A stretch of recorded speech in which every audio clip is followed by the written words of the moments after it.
రెండవ అధ్యాయము. సహోదరులారా, మీ యొద్ద మా ప్రవేశము వ్యర్థము కాలేదు గాని మీరెరిగినట్టే మేము ఫిలిప్పీలో ముందు శ్రమపడి అవమానము పొంది ఎంతో పోరాటముతో దేవుని సువార్తను మీకు బోధించుటకై మన దేవుని యందు ధైర్యము తెచ్చుకొంటిమని మీకు తెలియను. ఏలయనగా మా బోధ కపటమైనది కాదు, అపవిత్రమైనది కాదు, మోసయుక్తమైనది కాదు గాని సువార్తను మాకు అప్పగించుటకు యోగ్యులమని దేవుని వలన ఎంచబడిన వారమై మనుష్యులను సంతోషపెట్టువారము కాక మన హృదయములను పరీక్షించు దేవునినే సంతోషపెట్టువారమై బోధించుచున్నాము. మీరెరిగియున్నట్టు మేము ఇచ్చకపు మాటలనైనను ధనాపేక్షను కప్పిపెట్టు వేషమునైనను ఎన్నడూనూ వినియోగింపలేదు. ఇందుకు దేవుడే సాక్షి. మరియు మేము క్రీస్తు యొక్క అపోస్తలులమై ఉన్నందున అధికారము చేయుటకు సమర్థులమై ఉన్నను మీ వలననే గాని ఇతరుల వలననే గాని మనుష్యుల వలన కలుగు ఘనతను మేము కోరలేదు. అయితే స్తన్యమిచ్చు తల్లి తన సొంత బిడ్డలను గారవించునట్లుగా మేము మీ మధ్యను సాధువులమై ఉంటిమి.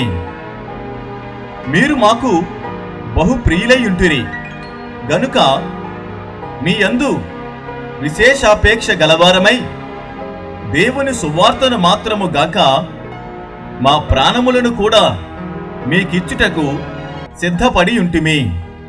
అవును సహోదరులారా, మా ప్రయాసమును కష్టమును మీకు జ్ఞాపకమున్నది గదా.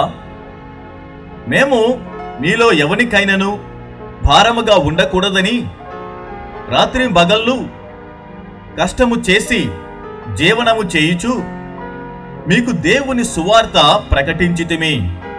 మేము విశ్వాసులైన మీ ఎదుట ఎంత భక్తిగాను నీతిగాను అనింద్యముగాను ప్రవర్తించితిమో దానికి మీరు సాక్షులు.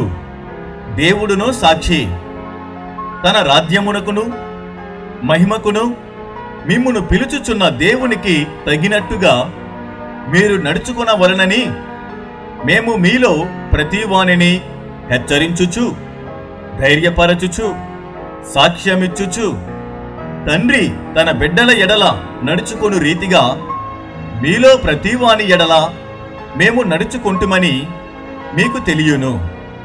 ఆ హేతువు చేతను మీరు దేవుని గూర్చిన వర్తమాన వాక్యము మా వలన అంగీకరించినప్పుడు మనుష్యుల వాక్యమని ఎంచక అది నిజముగా ఉన్నట్టు దేవుని వాక్యమని దానిని అంగీకరించితిరి గనుక మేమును మానక దేవునికి కృతజ్ఞతాస్తుతులు చెల్లించుచున్నాము.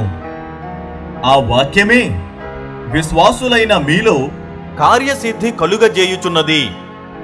అవును సహోదరులారా, మీరు యూదయలో క్రీస్తు యేసునందున్న దేవుని సంఘములను పోలి నడుచుకొనిన వారైతిరి.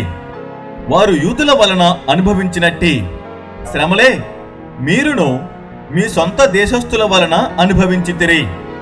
ఆ యూదులు తమ పాపములను ఎల్లప్పుడూ సంపూర్తి చేయుటకై ప్రభువైన యేసును ప్రవక్తలను చంపి మమ్మును హింసించి అన్యజనులు రక్షణ పొందుటకై వారితో మేము మాట్లాడకుండా మమ్మును ఆటంకపరచుచు దేవునికి ఇష్టలు కానివారును మనుష్యులకందరికీ విరోధులునై ఉన్నారు. దేవుని ఉగ్రత తుదముట్ట వారి మీదకి వచ్చెను. సహోదరులారా, మేము శరీరమును బట్టి కొద్ది కాలము మిమ్మును ఎడబాసియున్నను మనస్సును బట్టి మీ దగ్గర ఉండి మిగుల అపేక్షతో మీ ముఖము చూడ